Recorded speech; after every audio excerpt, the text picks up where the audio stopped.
Enlightenment has been very, very, very much idealized by most traditions and most gurus and teachers. On one hand, it is a very, very special thing. But on the other hand, it's actually quite simple. And it is actually for everyone. So the problem arises when idealizations take over the actuality, when idealizations take over the power away from the, we may say, students or the seekers. So when the power is taken away via idealizations, that's where the problem arises. And that's been happening for literally thousands of years. And many times even without the intention of doing so, but due to the position that the guru or teacher would be placed in or put themselves in or assume the position, that would create the duality for the seekers, for the students. And that's a whole complication where the guru and teacher is self-realized, and then there are the seekers and students, and they want to get there too.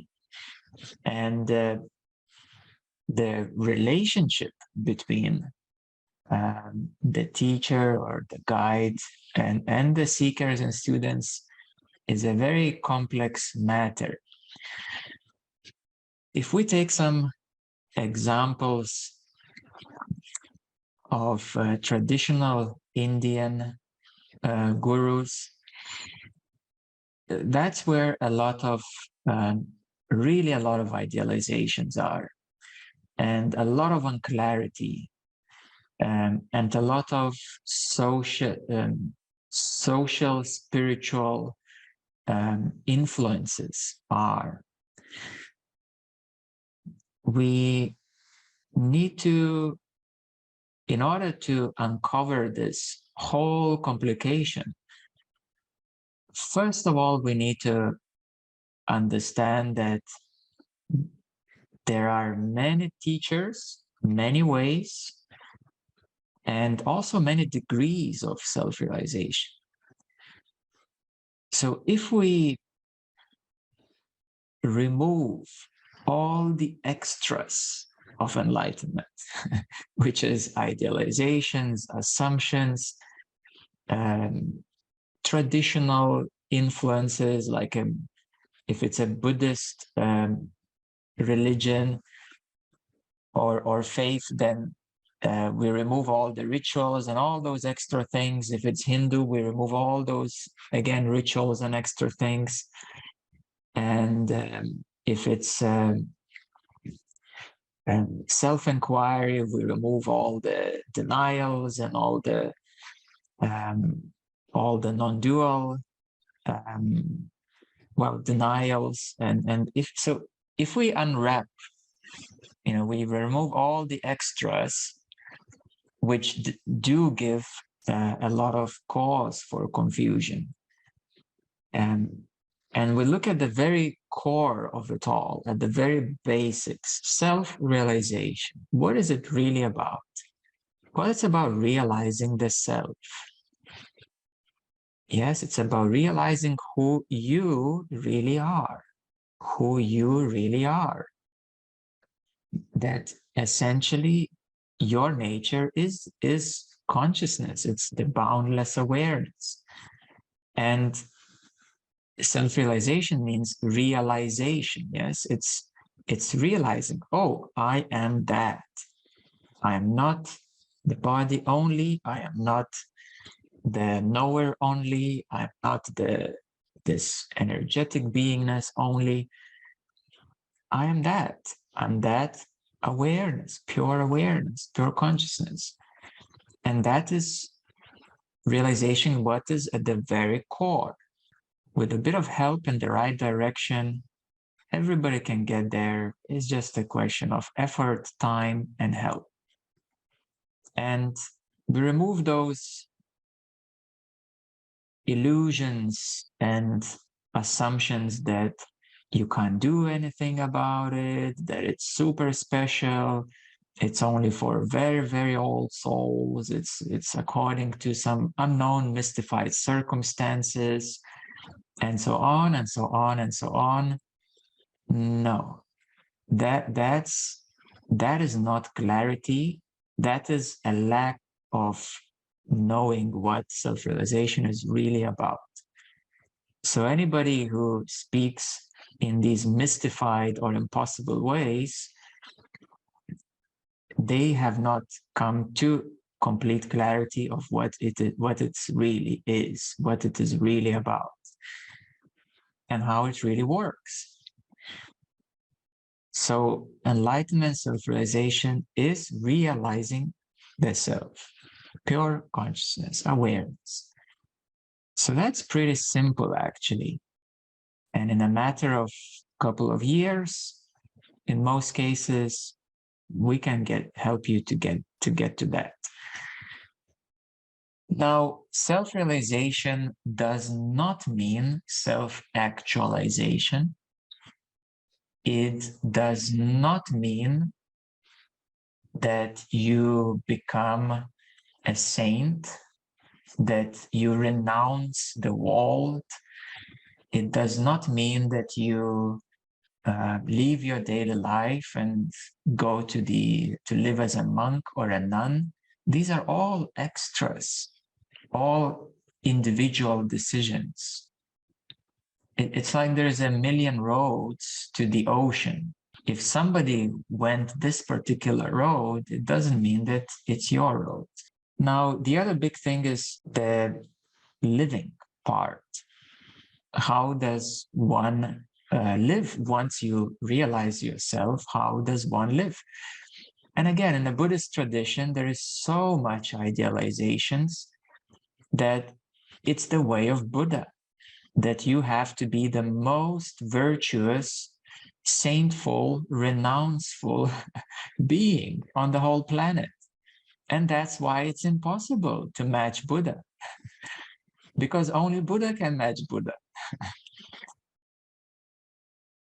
Well, actually, it is a certain cosmic hierarchy, a certain very high level of advancement that Buddha was a world teacher. And usually there is one of a world teacher for about 2,000 year cycle, plus minus. There is usually one world teacher for the big cycle. So to match that, of course, it's pretty much impossible for most, because there's only one being who has been working for that for thousands of years on a higher planes, and that's a mission of being a world teacher. So we need to understand cosmology, and we need to understand ascension, and we need to understand the overall advancement, which is infinite. So again, this is a whole different topic. It is not related to self-realization. It is not related to what is enlightenment. It's a different topic. Yeah, it's advancement topic. It's a cosmology, the structure, nature of the universe, and beings who take care of the universe. That's not about enlightenment. It's not about self-realization. So this big thing that is usually so mixed up with what is enlightenment and self-realization, it is usually so mixed up that it becomes very confusing, and a lot of assumptions and hopes and idealizations arise. So If we have a noodle soup, like udon, for example, we have to break it down into ingredients. We need to take out the mushrooms. We need to take out the seaweed. We need to take out the noodles. We need to take out the spices and sauces from the water until we arrive at the pure water. So that what is self-realization? It's this pure water. Yes, it's the pure awareness. And all other ingredients are basically energetics in a large sense. And well, then you have the end result, the soup, the udon soup. That's the end result. When you mix up all the ingredients together, you get this kind of dish. If you mix up other ingredients of the soup, you will get a different kind of soup. But essentially, the essence is the pure awareness, pure consciousness. And now the dish is basically you. It's including your body, it's including your personality type, it is including your way of psychology, it's including your past and maybe your traumas and maybe your good things and bad things. It's your own unique thing. And it's fine exactly as it is, because it is your unique dish of your beingness. And therefore, the confusions arise when we look upon these great beings and we try to become like them and not being like yourself. And many teachers actually propagate these ideas of idealization. Who is the most pure? Who is the most who speaks about enlightenment in the nicest way?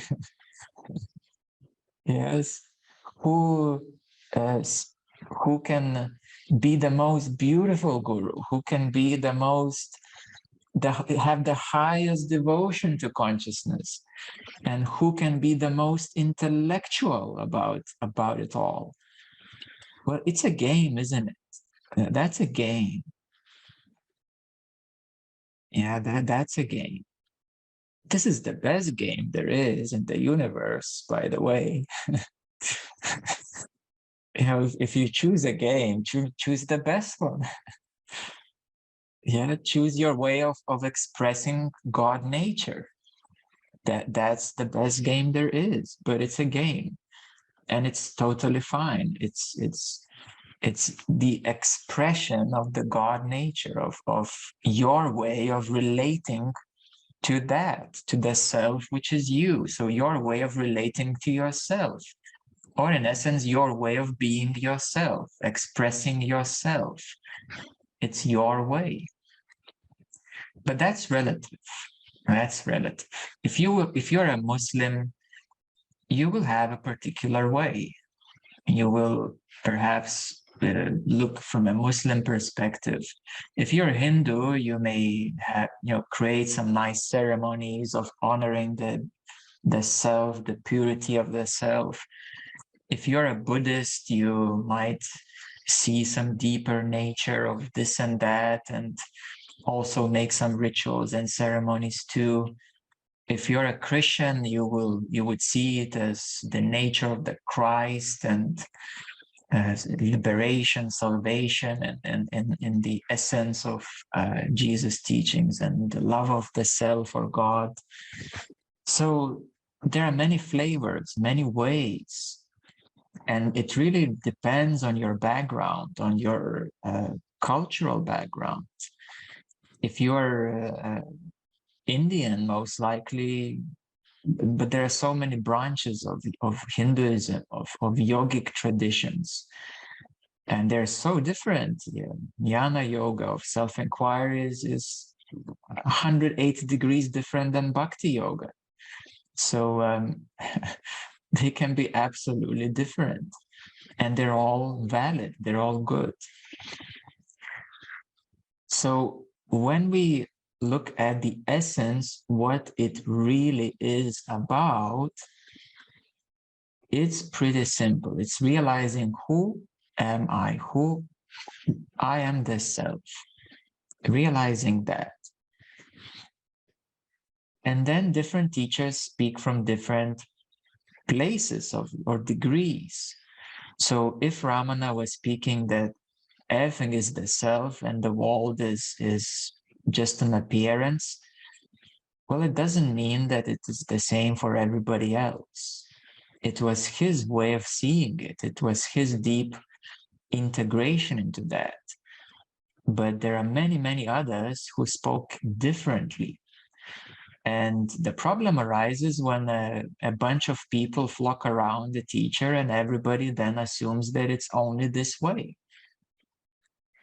Yeah, and then they really get confused. So how about life, practical life? And he says there's no life, there's just the self. And how should I live my practical life? Don't be bothered about it. It's gonna happen by itself. Well, no, for you, it's not gonna happen by itself. You have to work on your life and do some healing and this and that. And so again, the flavors are really diverse. And if we understand the essence, and then if we look at different teachers, it is only at that point that we can truly and objectively appreciate them for who they really are or they were. Yes, and I truly appreciate Ramana Maharishi for his deep integration into the self.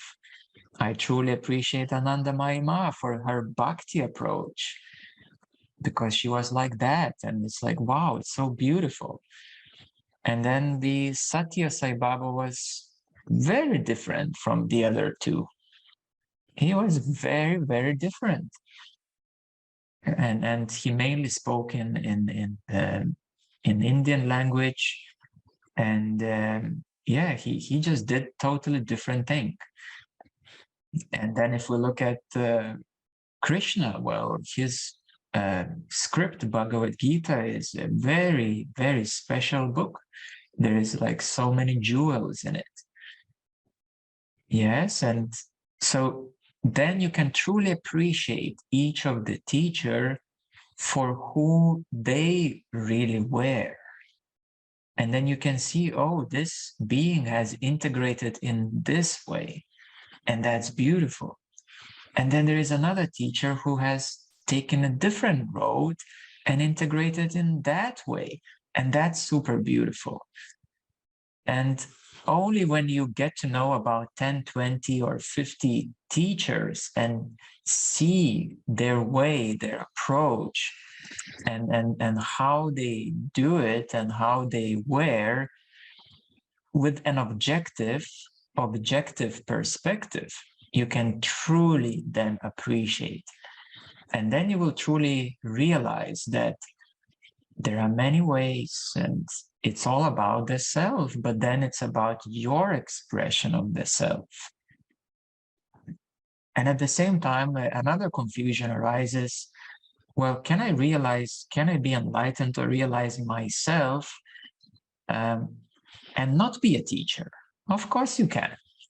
You don't have to be a spiritual teacher. You don't have to take care of another 50 people around you. You don't have to write books. You don't have to make videos. You can do whatever you want to do.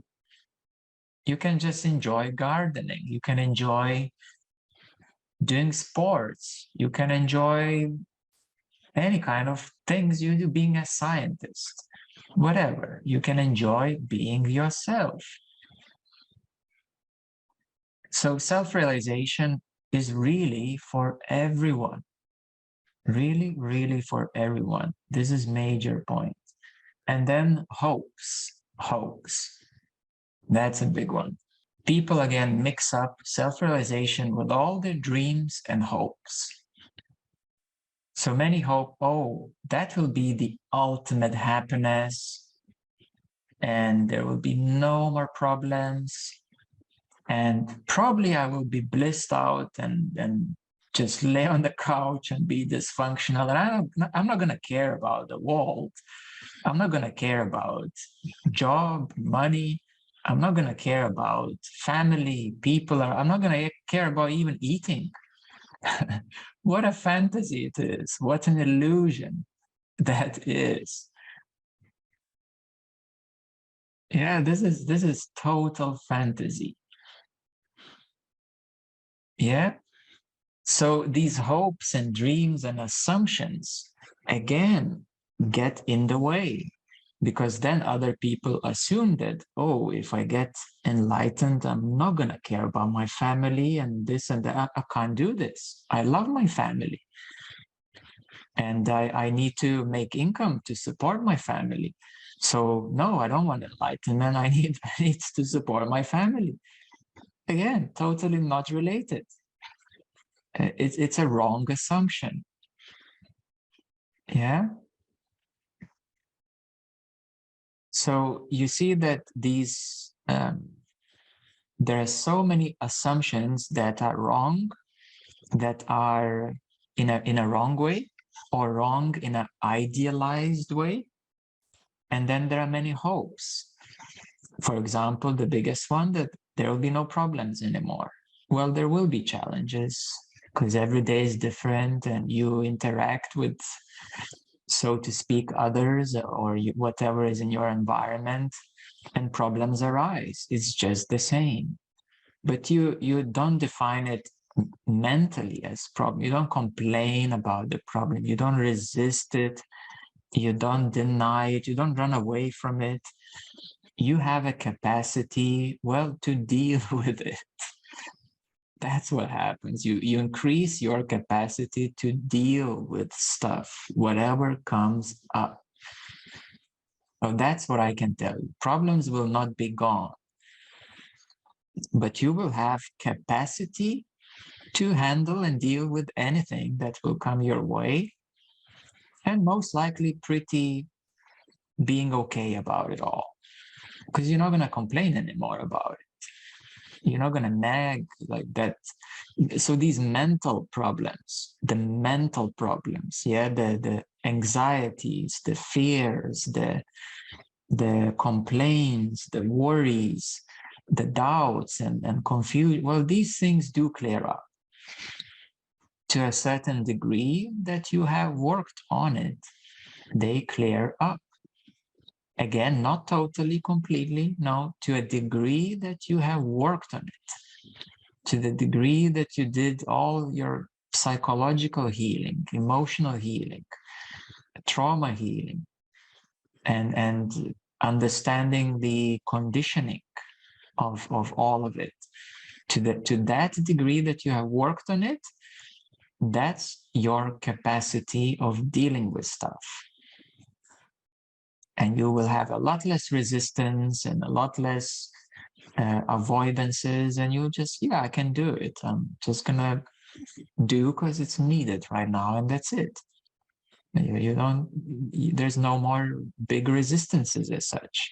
Yeah, probably other big hope is that you will always feel love, or you're gonna always be at peace, or you're gonna always be happy, happy, happy. No, these are the happy, free going hippie days. It's the honeymoon period. When coming to full consciousness, well, it is a higher or more refined happiness. It's a more refined love. It's a more refined peace. And you understand that the energetic challenges, the circumstances, and whatever goes on, these things are relative. But then as you balance yourself and you look back into your own awareness, you see, oh, that is the love. That is the peace. That is the happiness. And only because something happened and something got a bit messed up and disbalanced, that in that moment it wasn't so obvious, it wasn't so much present, but it's always in the background and it's always accessible, it's always available. And that's where again we come back to the energetic advancement and all those degrees of integration, of how much you really integrate into the self. Then that is how much, from your perspective of peace or happiness or love, you will abide in that. If you're in a bhakti way, then more and more love will be present, because you will see, oh, this is a challenge of God to love God more. Yes, from a bhakti approach. So it's not a problem. It's a way of loving the self even more. If you will look from perspective of peace, you will look at, oh, this challenge is inviting me to go even deeper beyond these challenges, or to see how can I unhook even more related energetics to abide even in greater peace. Yeah. So, or in the jnana yoga, it would be the self. So, okay, so this is a thing, this is a challenge, and oh, it's just inviting me to abide even more into the self. This challenge is another opportunity to polish myself into even deeper abidance in the self. So that's how basically you approach it. It's a good way of approaching challenges. So you take it as an opportunity to polish up yourself even more, to abide in the self, whether it's in the loving way, peaceful way, happy way, or whatever qualities are related to you. Many people come and say, oh, I live a pretty good life. Why would I need enlightenment? Yeah, well, you can have another 50 pretty good lives, but you're gonna be on this wheel of lives, on the wheel of cycles. And you can live your good life and still be completely clear of who you truly are. Yeah, so you can be self-realized and keep living your good life, no problem. But if you are assuming that you have a good life and that's it, you don't need to look any deeper than that. Well, there are many reasons for that. Maybe you're not ready yet for enlightenment. Maybe it's not yet on your road. Maybe you are having too good life, and maybe in a few years something will happen and you might need to turn around and say, well, I might need to look deeper at things. But I tell you, any degree of good life you have, there is always going to be a sense that you could be more yourself. And that is a sense, an invitation, which can be very gentle from your own beingness, that I could be more myself. And probably I don't need anxieties, I don't need worries, I don't need fears, I don't need to get angry, because these things, well, if you kind of accepted them, you're okay with them, it doesn't mean that they're resolved.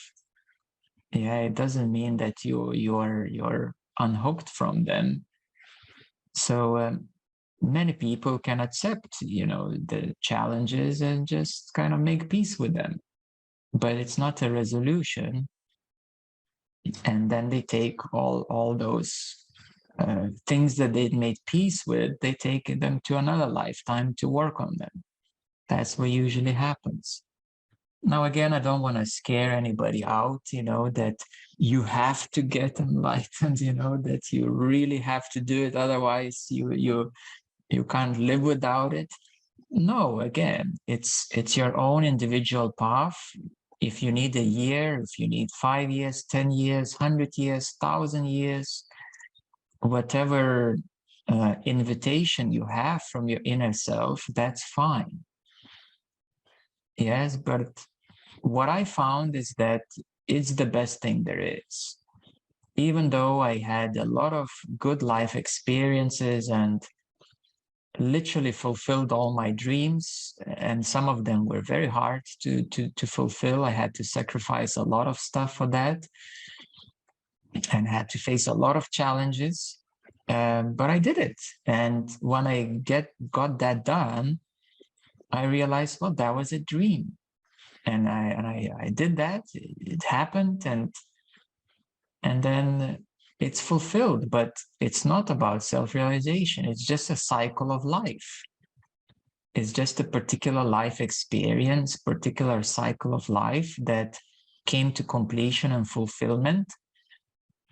But it still doesn't compare even close to self-realization or awakening. No matter how good things are, I find that they don't compare.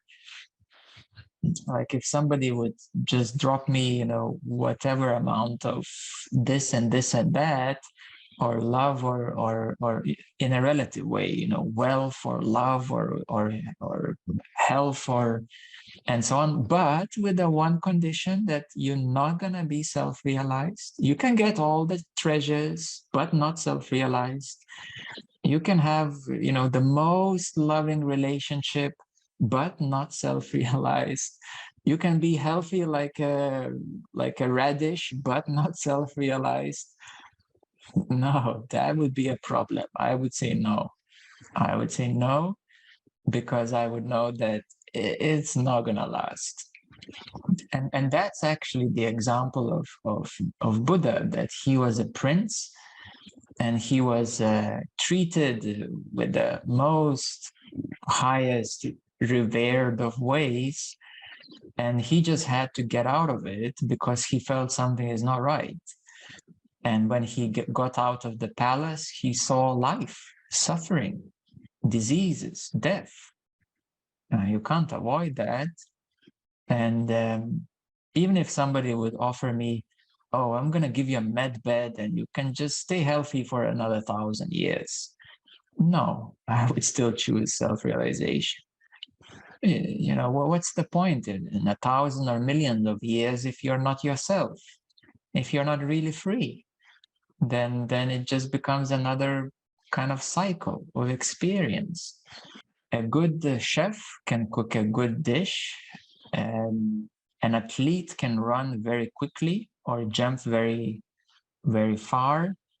And a race driver can maneuver the car very well.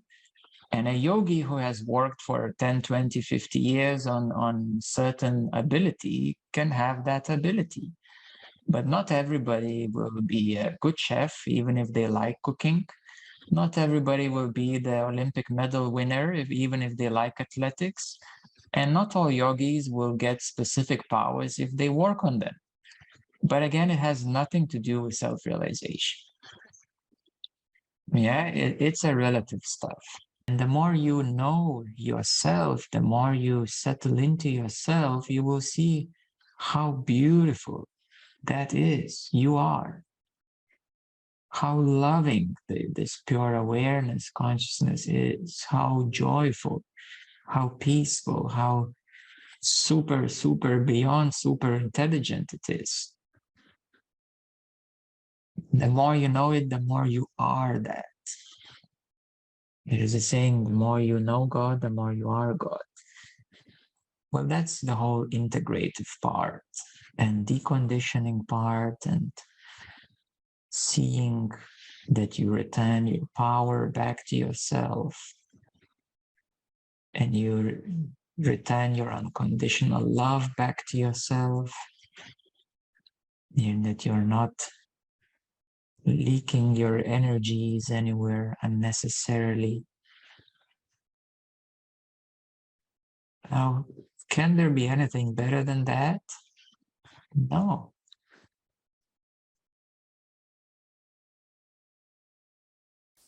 And the more you know yourself, the more you integrate into yourself, the more and more you will be certain and sure that there is nothing better than that.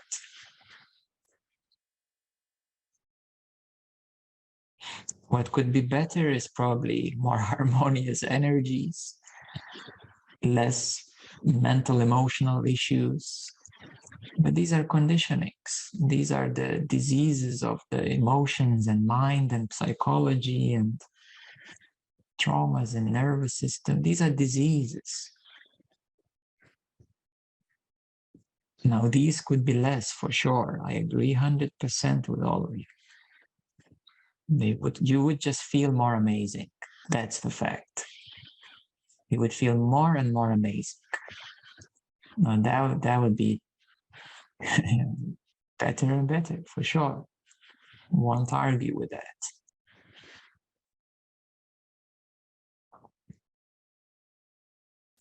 So being yourself is the best thing there can ever be.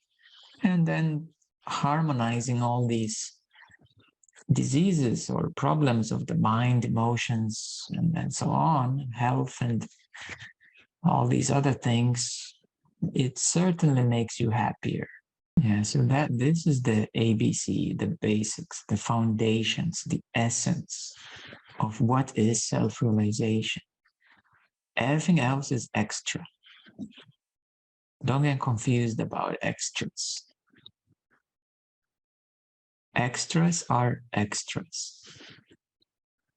They are more complicated, they're more unique, they're more individual. Yeah, it's more unique and individual to you. But the basics, the essence of enlightenment is simple for everyone.